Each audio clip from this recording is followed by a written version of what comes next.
day 2 of the persona series. So yesterday we started week 2 or series 2 of our persona series, looking at different personas, different students that have disabilities, and looking at combinations of disabilities and what AT really can help. I'm joined with Michelle. I much prefer doing webinars joint, and so that's all week for me, so that's really good. Yeah, Michelle is a very experienced assessor, so we're going to be chatting about Tasmin today. Keep thinking of saying Tamsin, Tasmin. Yes, I do the same thing as well, so don't worry, Mary. Yeah, Yes, and Tamsin has a diagnosis of long COVID and depression, and she's studying fine art. So, due to these conditions, there will be a mixture of, I suppose, physical, cognitive, and emotional challenges for Tamsin, because these fine art courses, they tend to be very practical, don't they, with studio-based activities, very intensive sometimes. And due to Tamsin's difficulty, she would have those fluctuating health needs, if you like. And as you said, our focus today then will be looking at those difficulties and matching our suite of technologies to those needs. did you find that with long COVID it varied the symptoms from one person to another, or was it just a unpredictable fatigue? Was that the main thing? Yeah, and I think as well things like, brain fog, and obviously this was quite new when I was working as an assessor, because it happened obviously post-pandemic. This was a new diagnosis, something that we saw increasing after the pandemic. But it will have a knock-on effect on things, like time management, organization, definitely pacing would be needed as well. Having those, managing those kind of flexible deadlines to avoid that burnout, really. Yeah, And when yeah. you match that then with depression, you have that reduced motivation maybe at times that can maybe lead to avoidance sometimes. So again, you have a knock-on effect there on things like reflective journals. You will have some essay writing potentially on a course like fine art.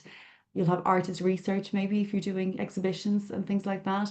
And then of course the physical nature of these types of courses and the time management that's involved in exhibitions and shows. So yeah, across the board that will definitely have an impact. Yes, definitely, definitely. Yeah, and I guess if it is COVID and depression associated with long COVID, might be like anxiety and socially interacting with people and things like that. It's going to be a challenge, Absolutely. isn't it, for Yeah, someone like yeah, Tasman comes in. yeah, Yeah, so definitely. as we've done in with previous personas, we're taking a look at 3 sort of options, like depending on what challenges are most difficult for each person.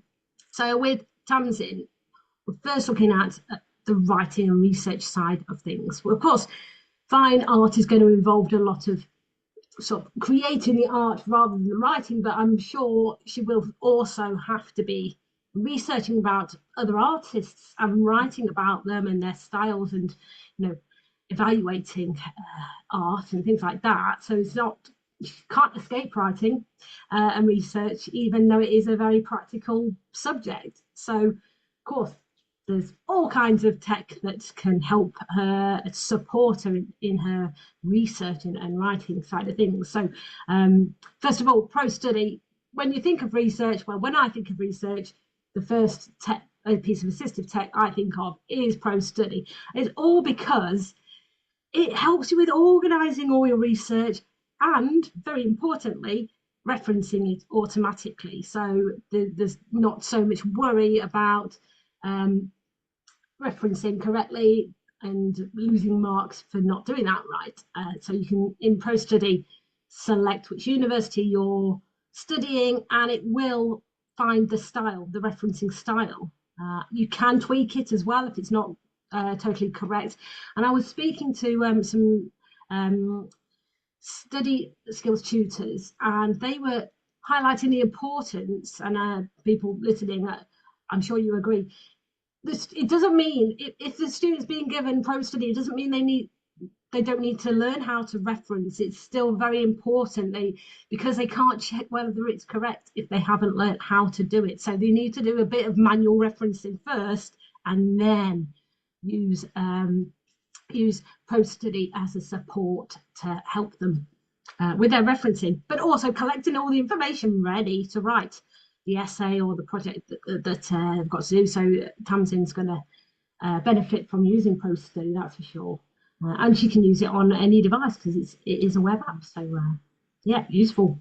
And with the research also involves reading. And if she's got long COVID, she feels tired, overwhelmed as well, having some text to speech to do the reading for her, that's going to help her as well. And then there's the tools in TextAid, like the highlighter, annotations tools, to help her engage with the text, is going to help motivate her and help her learn and process the text that she's reading. So yeah, TextAid is going to be helpful too.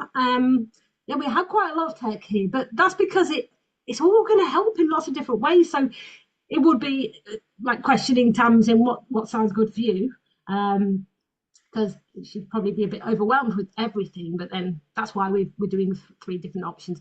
Yeah, Dragon's going to help with fatigue because she can just talk instead of having to type. And then MindMeister is going to be really showing her visually all her ideas and everything, ready to do her writing side of things. So organising ideas as well as organising full projects or a whole semester's worth of work. She can just use a mind map to visually see that and add links to things with that. So when she's writing her assignments, that's going to help. And like Key as well, well, that's all about composition and predicting words, so suggesting words and full phrases for her. So the cognitive load is reduced there when she's writing. And then, of course, study key. When thinking about students with mental health difficulties, study key, well, it was originally designed for just that, for support with mental well-being, really a reflective app. It's now more than that. It not only helps with reflecting on your mood and how you're feeling, it also helps with a glossary of terms or pictures to help you with remembering things. So if you've got memory difficulties, study key is going to be helpful there, and organisation as well. So study key is going to help her with her mood and reflecting on that, and maybe motivating her to do her work, but also lots of other things too with study key. And then there's iView learning, which she can use whatever time of the day or night to have a quick look at, to learn how to do something, how to use this technology. So that's going to help her. Because she's studying fine art, she probably isn't so much into reading, just because that's a very practical subject. So maybe she would really enjoy watching the short videos to help her. She probably learns very effectively like that. So iView learning is going to help her with that. That's got also some well-being, a well-being section, all with meditation, breathing, exercises, background noises, and things like that to help her. So lots of things there. Now the orange, the yellowy orange products, they are like, well, you could consider those instead of the ones that are in blue. Occasionally, would you put them together, Michelle? Would you ever like recommend TextAid and Scan Marker together, for example, even though they're both speech? Yeah. Once you had a relevant, and a robust enough disability-related justification, particularly if somebody is, say, working, in different settings, a lot of practical, or maybe they have a lot of, say, art history books to read and they're in the library, they might prefer to use the Scan Marker pen than maybe use headphones and a computer if they're using, or a device if they're using TextAid. So once there is a robust enough justification there, or in my experience, an assessor will often ask about technologies currently in use or ones that were used before. So if somebody had used something like that before and it was beneficial, absolutely you could make a case to the funding body. Again, always have to be really take into account and be considerate of that public purse, Yeah. avoid over recommending overspending. But once there is a relevant disability related justification for it, absolutely. And I suppose that's what we're trying to show here is that you can mix and match the solutions based on the students' needs and on their testimony on the day. You know, I think we spoke about that yesterday about maybe Dragon and Light Key. Dragon might be really, really helpful for, you know, catching up at times, maybe when an individual's not feeling well, or just as a faster way to get those ideas down on paper if there are concentration difficulties. But not everybody gets along with speech to text technology. So Light Key would be a lighter touch option there that would again help to speed up that writing and that output. Absolutely. So again, all based on the students' needs Yeah, to mix and match those solutions. definitely, definitely. Right, let's move to option B, looking at the organisation and output challenges that Tamsin will have. Yeah, there's a lot going on when you're at university, isn't there? And so many different aspects of your course, social Mm, life, all sorts. And then if you add in disabilities like depression and long COVID, it's going to be far more challenging. So something to help her with being organised and making mm, sure she completes the course. Because at the end of the day, that's what the aim is, isn't it? The whole goal, the whole reason that disabled students get DSA support is to give them a better chance of succeeding on their course, working at a level playing field with everyone else. So yeah, so something to help her with organisation. And we've already mentioned mind mapping. That's great with organising ideas and things for an essay, but also organising like bigger, longer term things like a whole project that maybe she's doing in fine art, and she can add all sorts. And being fine art, she can add images to her mind map, maybe of different pieces of artwork or photographs she's taken and things like that. So it's a really multimedia type of mind map. Is Mind My Stone. It's online, so she can do that on her phone if she's out and about as well. So add those photos absolutely. while she's on the go. So Mind Mice is going to help her with organisation. Um, and then Mice Task, the sister product, they work so well together. So she can add tasks Yeah, in Mice Task as well from her mind map, maybe, and then add them to her yeah. calendar. So she's going to do it and be more organised. So yeah, And ideal as well for those you know, exhibitions, those group work tasks. Meister Task has those Kanban boards in it, so really helpful to share on group projects.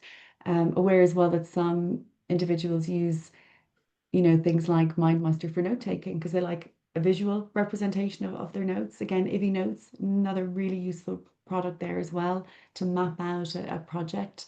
So lots of different solutions can be used together, like MindMeister and MeisterTask, or something like Ivy Notes to give that same, you know, audio input with a mind map at the end. So again, discussing with the student. And again, demonstrations are really, really key here. So if anybody on the call doesn't have a license for any of these applications and would like one, please do get in touch with us and we're happy to sort that out. yeah, yeah, and then study keys there again, Yeah, because it is an organizational tool as well as a reflective tool. So she can have tasks, she can add tasks within study key, reminders of even like daily things that she'll need to remember to do. Um, so there's so flexible is study key. You can use it in lots of different ways, but it is the type of tool that would help Tamsin with her organisation and motivation to get things done and definitely. And help her again, if you realise look at every the whole day. DSA as well, you'll likely have an NMH mentor. Really good way using that insights feature of study key to then, you know, discuss your progress with your NMH tutor. So again, another way of showing how the technology and the other types of support can be embedded and used together. Yeah, yeah, definitely. And finally, option C, all about pacing. So sort of related to being organised is the pacing. We don't want Tamsin with like art pieces of art taking hours to do, don't they? And like Mm, planning and evaluation side of things as well. Um, she's got to be really organised and pace herself appropriately. And then if she's having to have a bit of time off with fatigue because of her long COVID, then she has to have that. added in as a contingency in case, Yeah. she does have to have some time off. So again, MiceTask is going to be ideal for her there. But also, she might do things a bit more slowly than her other peers. So using text to speech so that things can be read to her a bit more quickly, be more organized, and add all the content she needs to learn into Learnable, and Mm. getting into a routine of doing things using study key, all working together in harmony to help her. So yeah, they really do work well together, and it's not a duplication of support with those kinds of tech, is it, Michelle? It's like they're all very different, doing their own things, but All work very well together. different. Yeah, and again, if you can justify it. So I suppose, again, talking to the student, addressing their needs, what's, the key difficulty. Students get assessed up, they have different times of the year. Sometimes a student will be over the summer before they start their course. Sometimes students don't get assessed until they're in maybe their final year of university, where their needs are maybe a little bit different. So things like Learnable, again, as you said, helping with pacing, routines, reminders, really focused on that energy management. Whereas Study Key, again, helping with, that the more mental health side of things, setting those achievable goals, daily goals, strategies, and then, reflecting on that progress, helping with that overwhelm, as you said earlier as well, Mary, sharing that progress with an NMH mentor. So I suppose it's a discussion with the individual, isn't it, to see what are the nuances of the difficulties and what's the best strategy here, given the need at that particular time, where they are in their course, what is the most pressing need at that time too. Yeah, definitely. So I think with Tamsin got a lot of choice, maybe too much choice, but yeah, it's there's stuff out there that would really make a big difference to Absolutely.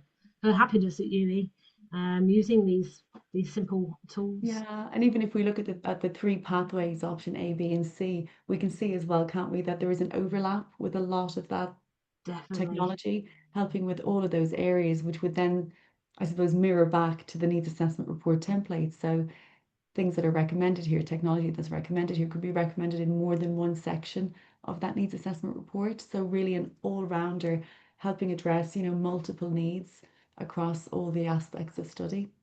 Yeah, definitely.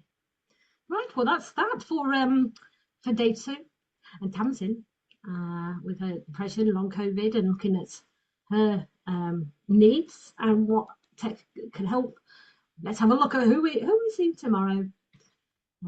Oh, we're on Nikita. Nikita, who's studying social work, and she has MS. So having a look at what tech can help her with her studies in all the different areas of her university life.